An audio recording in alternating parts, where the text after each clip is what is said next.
Welcome to another episode of the Contagious Culture podcast. I am your host, Kyle King, and the goal of this podcast is to help you create an ecosystem of academic excellence.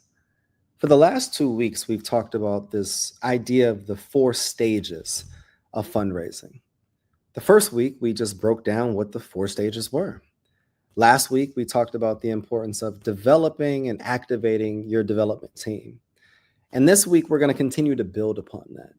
And the second step of this process, the second stage of this fundraising journey is how to attract stakeholders and donors to your school. Now, specific to how we teach it at the Culture Lab is creating awareness and attracting stakeholders. But what is awareness? What does that really mean?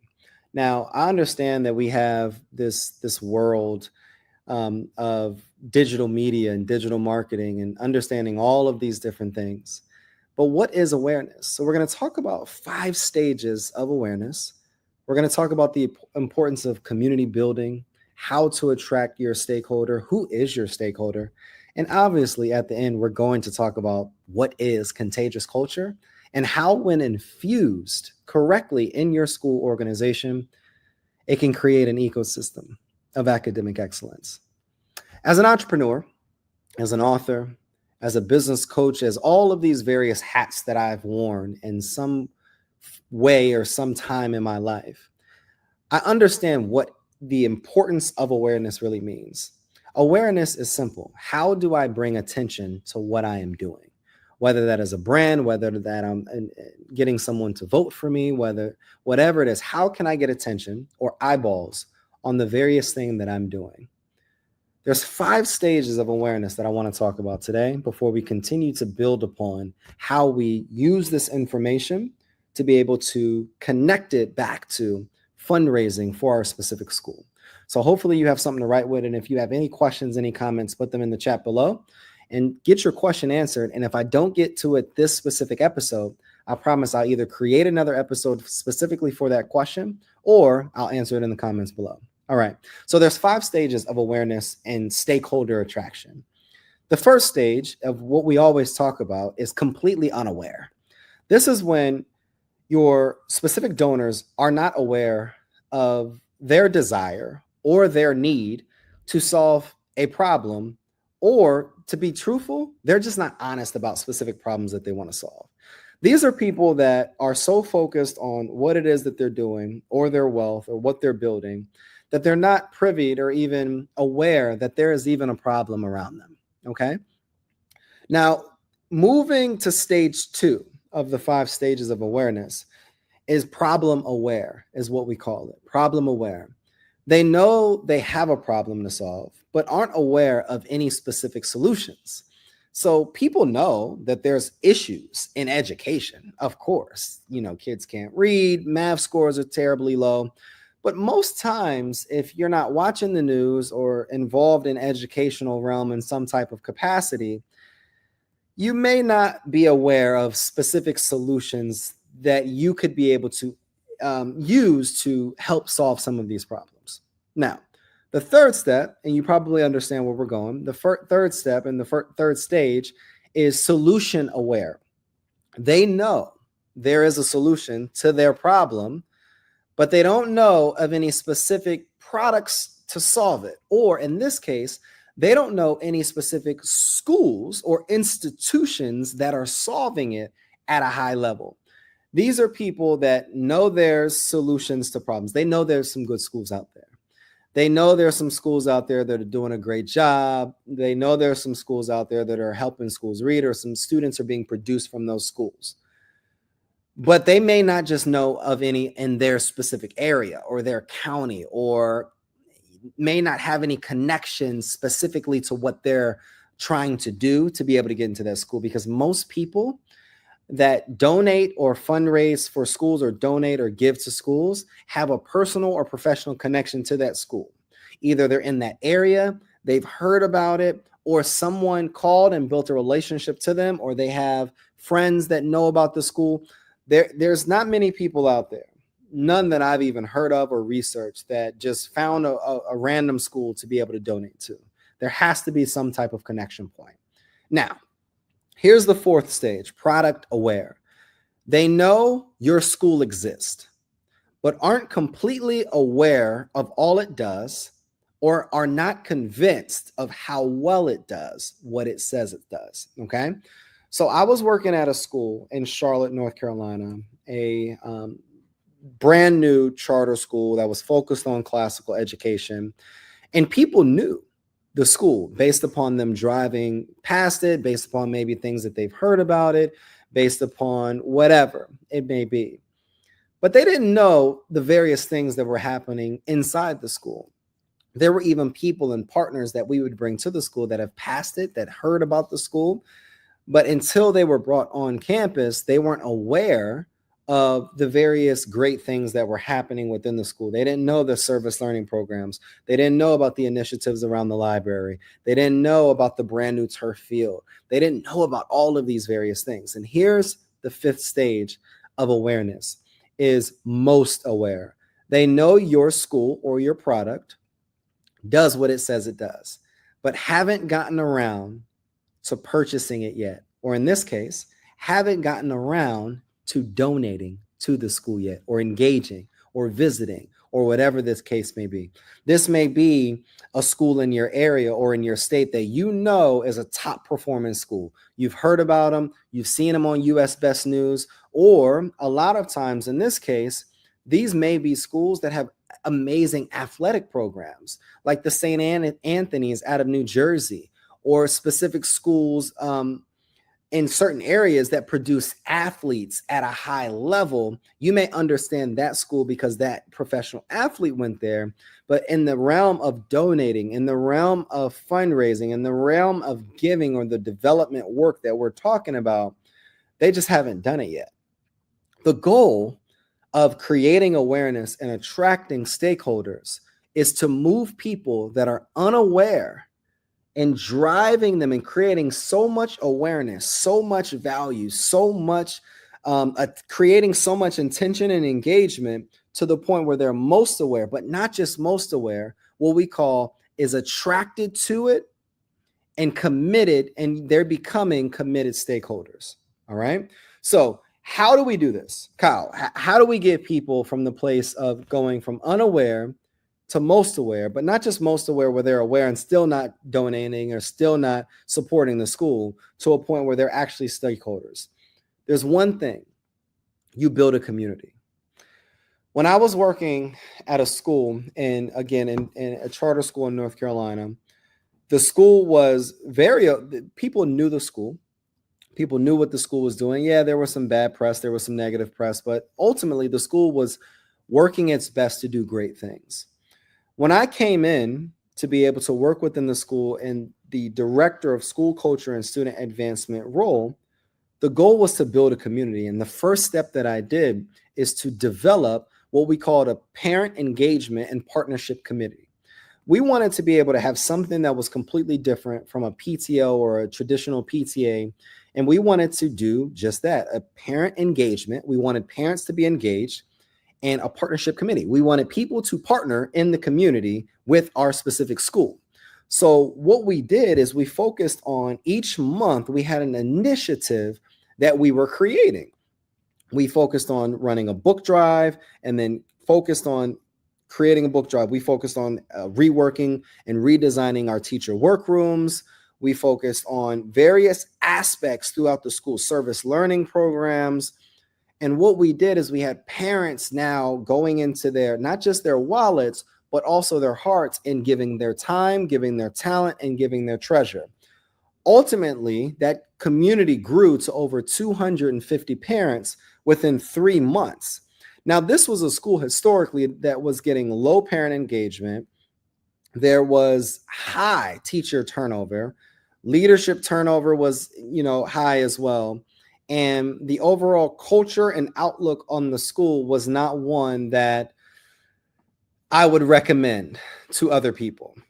One of the various things that I want you to understand is you have to build your in-house. You have to build in-house before you start going outside and asking for resources. What that looks like, if your parents are not happy, your students are not happy, your leaders wouldn't recommend the school, your students are not engaged or they're not learning, the leaders don't want to be there, the teachers hate the institution, then it may not be time to start going off and asking for money. You have to get your people bought in first around this vision, around this mission, around this initiative before we can go out and actually create impact or create awareness or attract our specific stakeholders. Now, what I will say is that it will never be 100% of people that will be on board with where you're going and what you're trying to do. Even in these groups and the committees that we created, we had even leaders in the group at the school that were disagreeing with some of the various things that were going on in the group. We had parents that were disconnected or creating opportunities to gossip rather than opportunities to really give time, give constructive feedback, or be able to contribute to where the school is going. That's why it's important when we community build, we set expectation. When we community build, we have to understand what building community actually looks like. It's building community around a specific goal, mission, and objective, and then creating boundaries around that goal, mission, and objective that removes and creates an exclusivity to the people that are in this community, that removes a lot of the negativity, removes a lot of the Debbie Downers or the people that don't have anything positive to contribute. And why I say a lot of them, because you're never going to be able to remove all of them. That's just life. So the second step to creating awareness is to build a community, whether that's a committee, whether that's a group of individuals. What we would recommend, like last week when we talked about building your development team, this is your development team. You want to build community around that team. Now, what is the next step? The next step, once we have our community, once we understand the stages of awareness, the next step is to build what we call your ICP. Now, recently I heard this term and I used to call it something completely different, but I like ICP a lot better. Your ICP is ideal customer profile. What I usually used to say is you have to create a character. There's four things that you have to do with your ICP. You have to identify them, you have to contact them, communicate with them, and close them. That's it. Let's write this down again. Identify, connect or contact, communicate, and close. That is your job. That is your job with this group. That's your job in your community, and that's your job as a leader with this specific initiative as well. Now, what is an ICP? It's your target audience. It's your avatar. There's been so many words thrown out there, but this is what I call your character. If you were to look at the perfect donor, I'm going to give you 5 components of this specific donor, but what are some things that you would like them to do? What would you like them? How would you like to engage with them? How would you want to work with them? What type of heart for education would you want them to have? What are some of the components that you would actually want on your list rather than just the things that you need? Just because someone has money doesn't mean that that's the person that you want to actually be engaging with. Just because that organization wants to donate to you doesn't mean that's the type of organization that you want to be able to engage with or work with. So there's 5 components that you need to assess, before we can really be able to develop an ICP that is aligned with what we're trying to do as an educational institution. All right, here we go. Number 1 is demographic information. Demographic information is important because when we start developing messaging, it's critical that we speak to the demographic that we're trying to attract. Demographic is age, it's a socioeconomic status, this is potential race, this is political affiliation, all of those various things that are around demographic information. Because I would not recruit a wealthy white male the same way that I would recruit potentially a newer or a millennial Black woman entrepreneur that is in aerospace. It may be completely different in regards to messaging, how I approach these different conversations, or the messaging or the marketing material surrounding how I'm engaging or wanting to attract those specific people. Number 2 is pain points and challenges. What are the various things that your donor is experiencing, whether it's they're paying too much in taxes, whether it's they're feeling disconnected from their community, whether they're trying to grow an arm of their bit. What are the pain points and challenges that your person is experiencing? Okay. Number 3 is wants and desires. What does your person ultimately want? What do they desire? Whether it's for their company or for themselves. And I keep saying, what does your person want? Because people give to people, not just organizations. So this is a part of the relationship. When we're leading this work, leadership equals relationship here, okay? So the first step is demographics. We got to know who our person is. The second step is understanding their challenges and pain points. The third step is understanding what is their wants and desires. Because ultimately, the goal is if they're here with their challenges and pain points and you can get them here with their wants and desires and align that with what you're trying to get them to do from a fundraising standpoint, that is the sweet spot. Number 4 is their frequently asked questions. What are some of the questions that your person, your donor, is frequently asking, whether it's about your school initiatives, whether it's about specific things happening in the community, whether it's things that they're asking their potential friends? What are things that they're asking? And then number 5, my favorite, objections. And why I say my favorite is objections, because this gives you an opportunity to prepare so that you can have what we call objection handlers. If someone says, well, this is not a good time, then what is going to be your objection to being able to say that? If someone says, well, I don't donate to schools, well, what's going to be your objection when they say that? If someone says, well, I can't do $10,000, then what is going to be your objection to when they say that? Okay, so these are the 5 components that will help you first identify who these people are. Then the second step is contacting them. Now, how are you going to contact them? This is one of the questions that I get all the time. You know, Kyle, I know the people that I should be reaching out to, but how do I contact them? Well, how do you contact anyone? There's LinkedIn, there's Instagram, there's email, there's events where you can meet people in person. There's cold emails, there's cold phone calls. There's a lot of other tools out there where you can engage with people. But that's why it's important for you to understand the demographics and the information surrounding your specific person, because that will determine the online platform or the in-person place that these people are at. You may know that your person isn't on social media at all. So that means that we don't need to be on social media. That may mean that we have to go to the Chamber of Commerce. That means that we may have to hang out at golf events. That may mean that we have to join networking groups or Chamber of Commerce or all of these other places where our person resides or frequents. Then the third step is communicating with them. I believe that it's important in anything when we're building a cadence, when we're building awareness, to have clear communication cadence, rules, and expectations.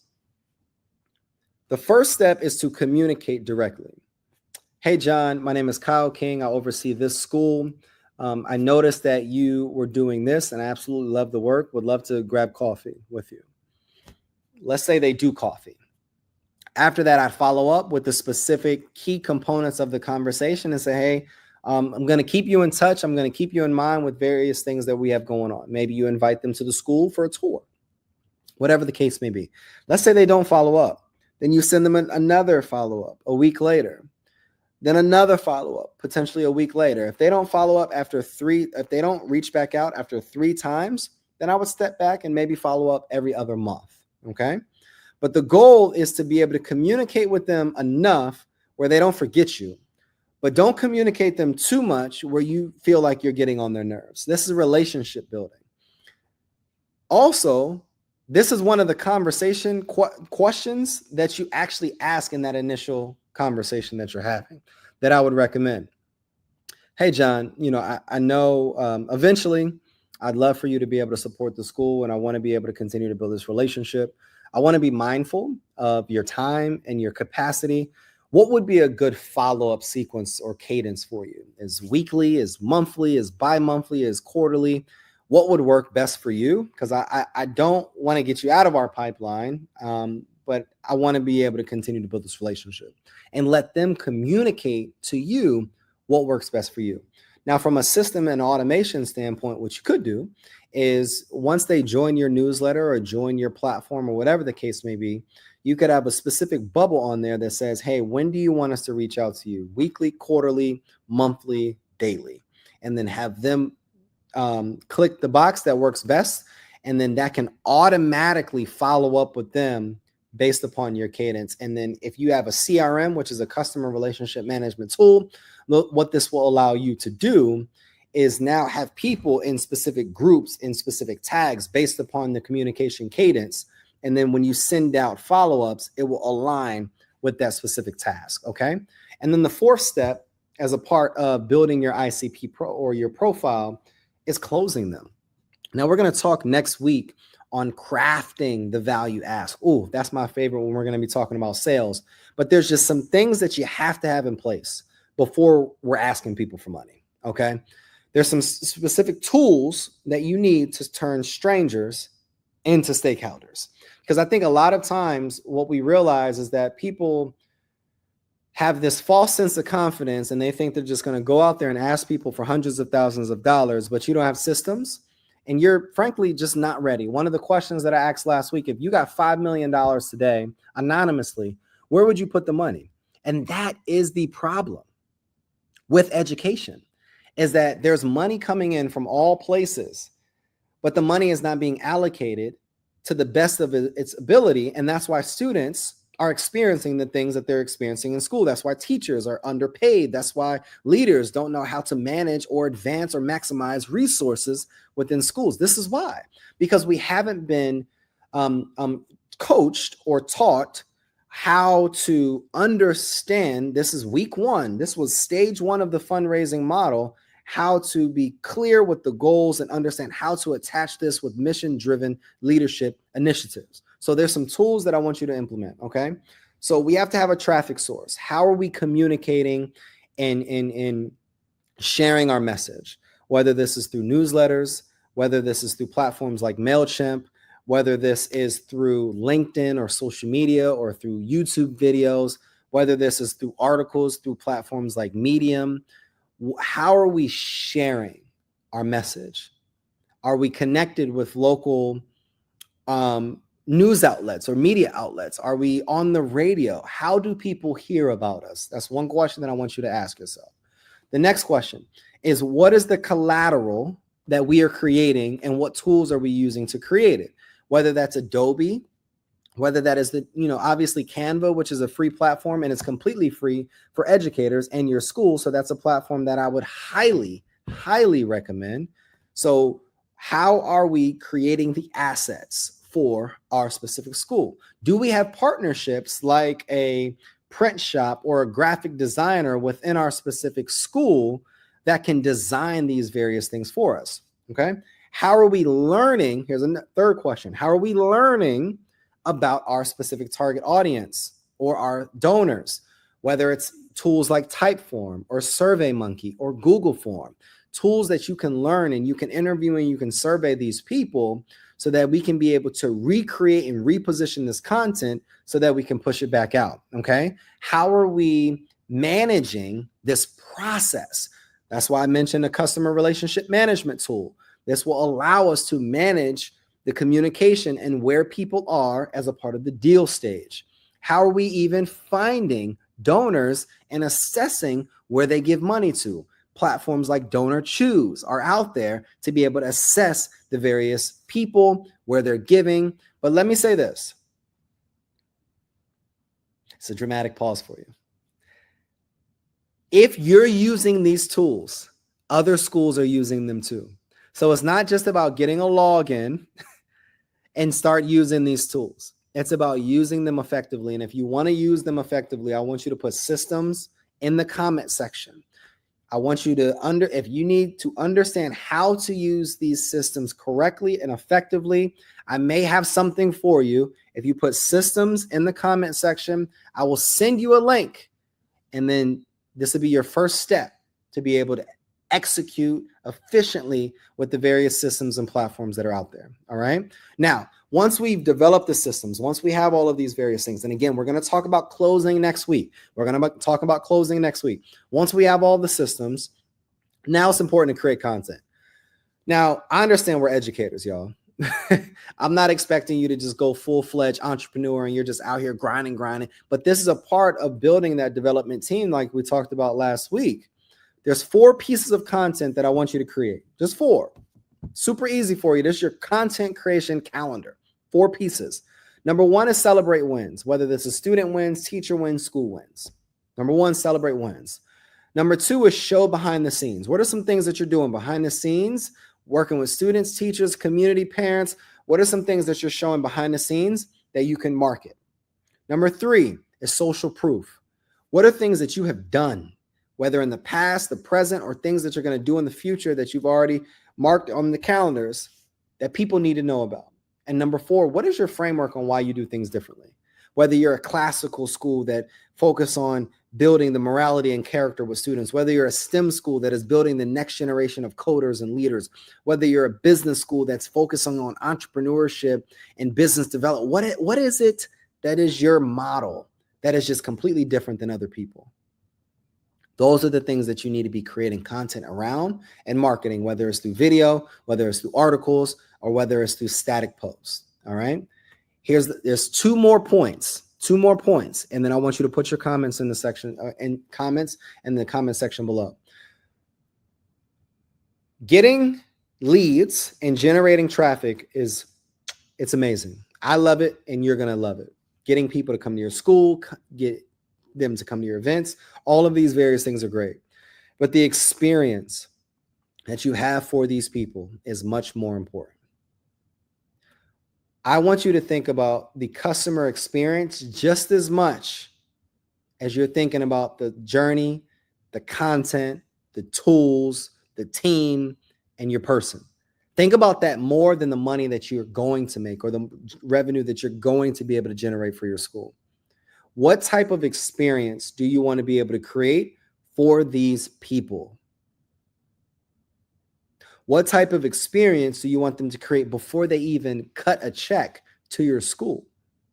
And I want you to write that down. That's going to be homework on top of all of the other things that we're going to have to do. That's going to be homework. What type of experience do you want your audience to have? And the last point that I'm going to cover today, as a part of creating awareness and attracting your stakeholders, there's 3 things that matter most. That's platforms, people, and process. Platforms are the systems that we're going to use. People are your development team, but also the stakeholders that are going to contribute to this work.